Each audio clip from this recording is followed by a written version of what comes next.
bienvenue sur cette vidéo, je suis Maïka et aujourd'hui j'aimerais répondre à la question de Sophie. D'ailleurs je te remercie infiniment d'avoir posé cette question parce qu'elle est extrêmement intéressante. Donc c'est qu'est-ce que ça veut dire se mêler émotionnellement?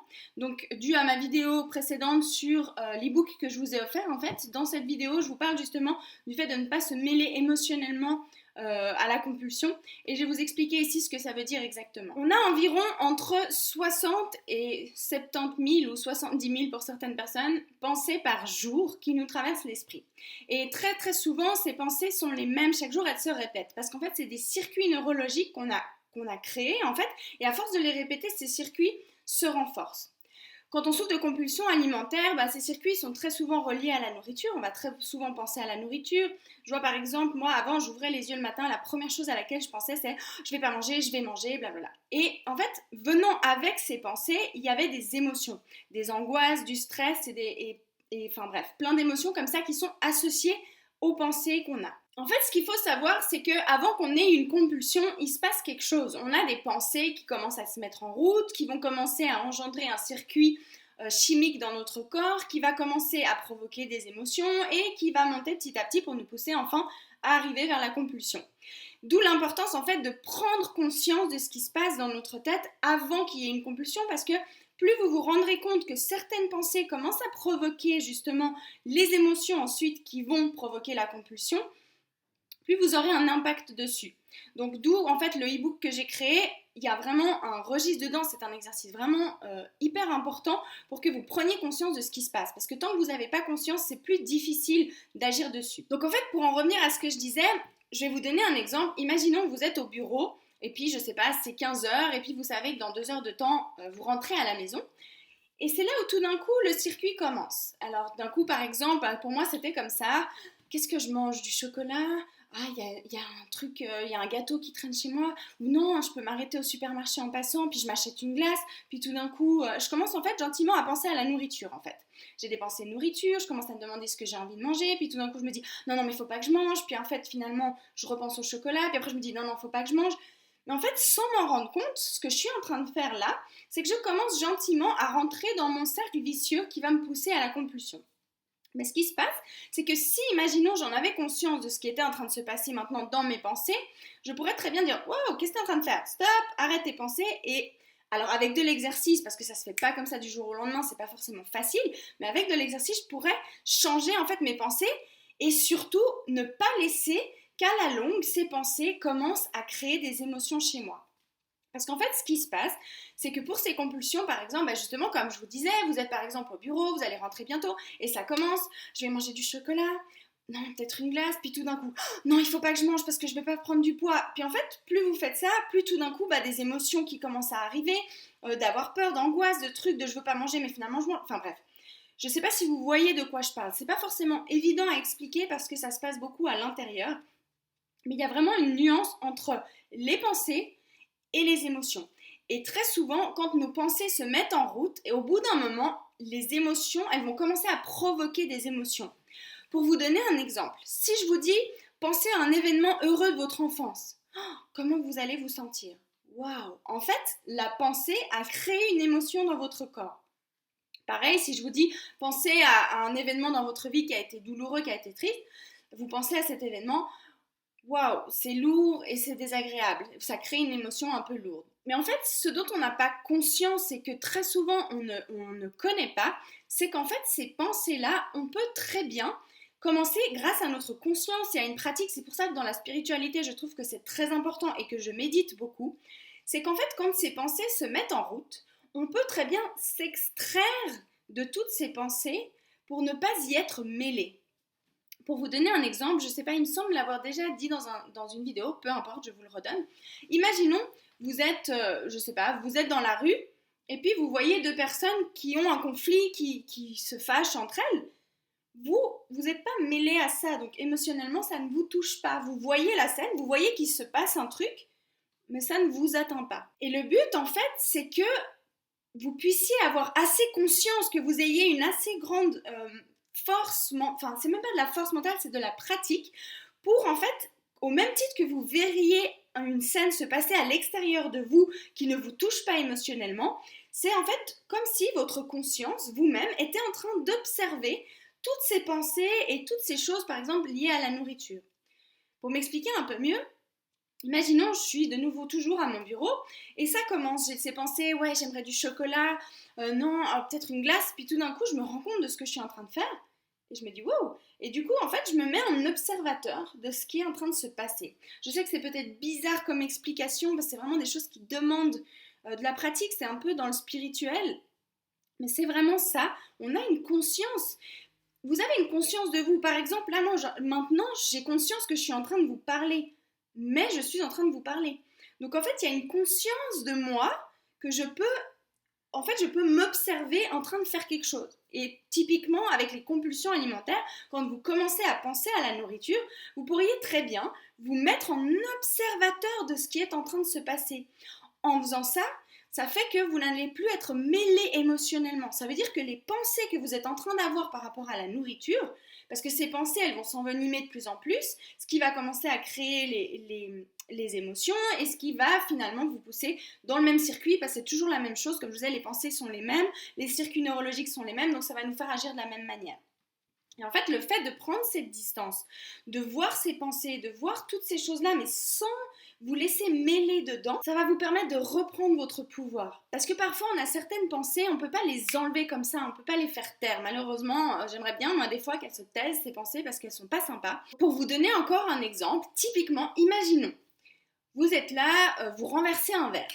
Et là, dans votre tête, ouais, mais t'es vraiment nul, t'as vu ce que t'as fait, gna gna. Et en fait, soit vous vous rendez pas compte de ce qui se passe dans votre tête et du coup vous commencez à vous sentir mal, à vous sentir nul. En fait, sans s'en rendre compte, il y a vraiment tout ce circuit parce que peut-être vous vous êtes fait engueuler comme ça quand vous étiez enfant. Ou alors vous avez conscience de ce qui est en train de se passer et d'un coup vous vous parlez à vous-même. Moi, c'est ce qui m'arrive très souvent et je me dis oui, alors vraiment c'est dramatique. Viens, on fait un drame. Viens, on se roule par terre, on fait un drame, c'est terrible. Et en faisant ça, en fait, ça fait que je suis extérieure à la situation. Je ne me laisse pas mêler dans mes émotions pour un truc que je ne suis pas d'accord. En fait, c'est mes pensées, c'est une programmation. C'est pas ce que j'ai envie de penser moi, c'est vraiment une programmation automatique qui est déclenchée par ma pensée et qui va déclencher chimiquement des émotions en même temps.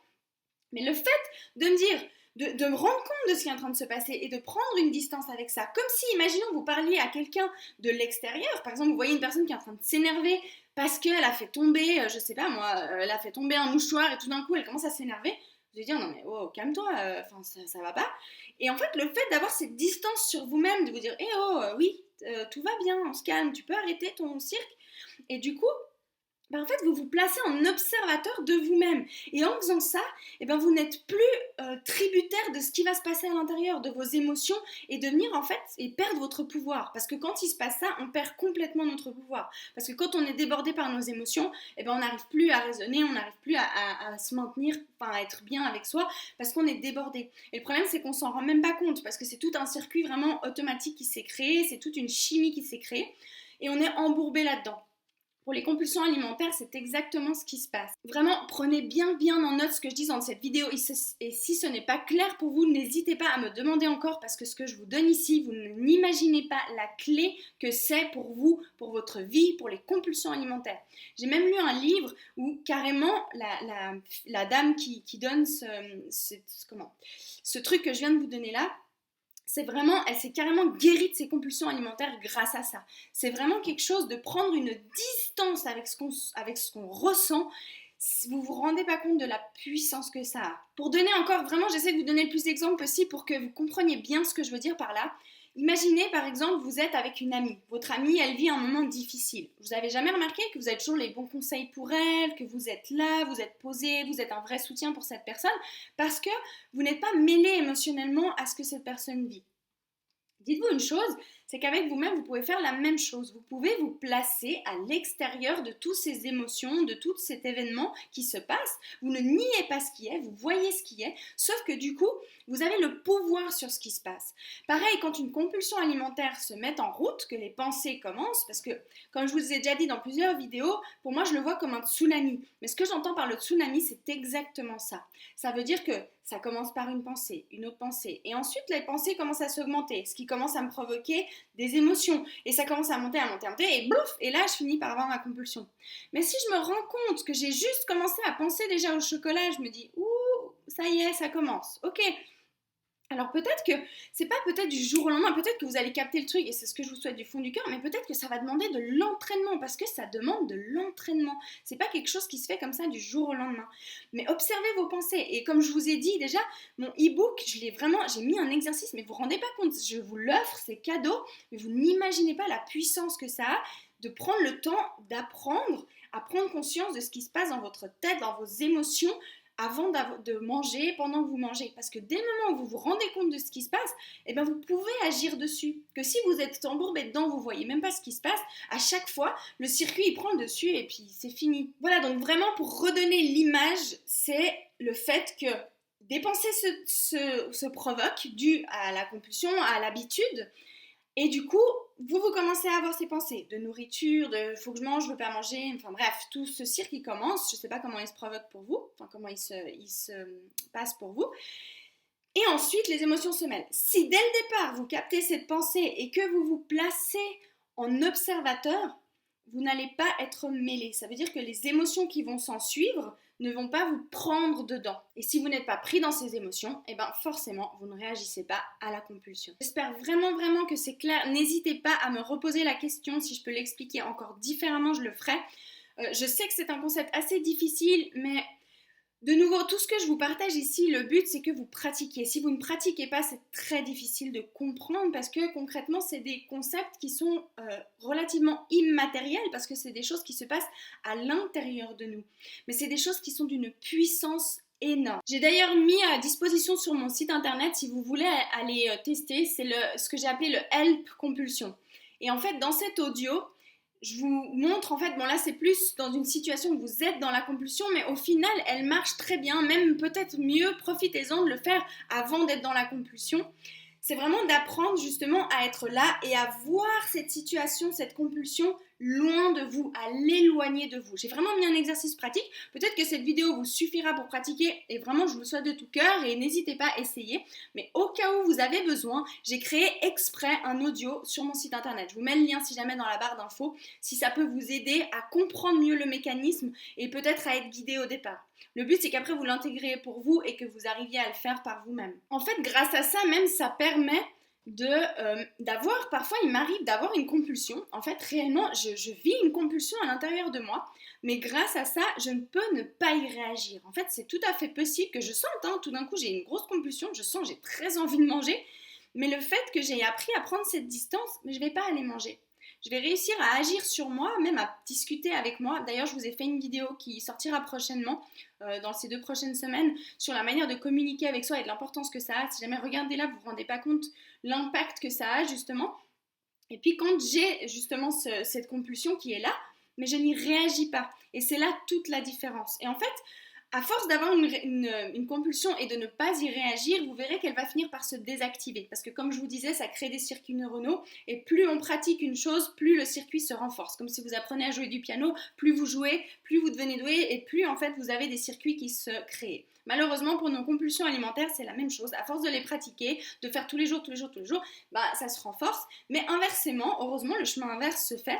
Quand vous n'y réagissez plus à ces compulsions, ça va finir par se défaire. En fait, tous les circuits neuronaux qu'on n'utilise pas finissent par disparaître et par disparaître complètement parce qu'ils ne sont pas utilisés. C'est pour ça qu'au début, pour se reprogrammer pour les compulsions alimentaires, ça demande un effort, d'une certaine manière, complètement différent de peut-être ce que vous avez pu faire jusqu'à maintenant, parce que c'est pas vis-à-vis de la nourriture, mais c'est plus vis-à-vis de ce qu'on ressent, nos sentiments, de nos comportements, plus que le fait d'aller manger. Parce que je vous dis sincèrement, il y a des fois, si tout d'un coup, ça me prend et que je suis débordée par mon émotion, je vais pas me battre. Si j'ai envie de manger, je mange. Tant pis, c'est pas grave. Et le fait de faire ça, je vous dis sincèrement, ça fait que je m'arrête très rapidement, je vais pas finir le paquet du truc ou comme ça. C'est beaucoup plus simple. Donc je ne me bats plus. Par contre, je travaille en amont pour ne pas que ça arrive. Ça veut dire que je travaille sur mes pensées, je travaille sur mes sentiments, je prête attention à ce qui se passe et quand je vois qu'il se passe quelque chose, je prends de la distance avec. Voilà, j'espère vraiment de tout cœur que mes explications sont claires. Si ce n'est pas le cas, n'hésitez pas, vraiment avec grand plaisir, je trouverai un autre moyen de vous l'expliquer. En tout cas, vraiment, testez-le parce que je vous dis, il n'y a rien de mieux que de le tester pour vous, pour comprendre ce que je veux dire par là.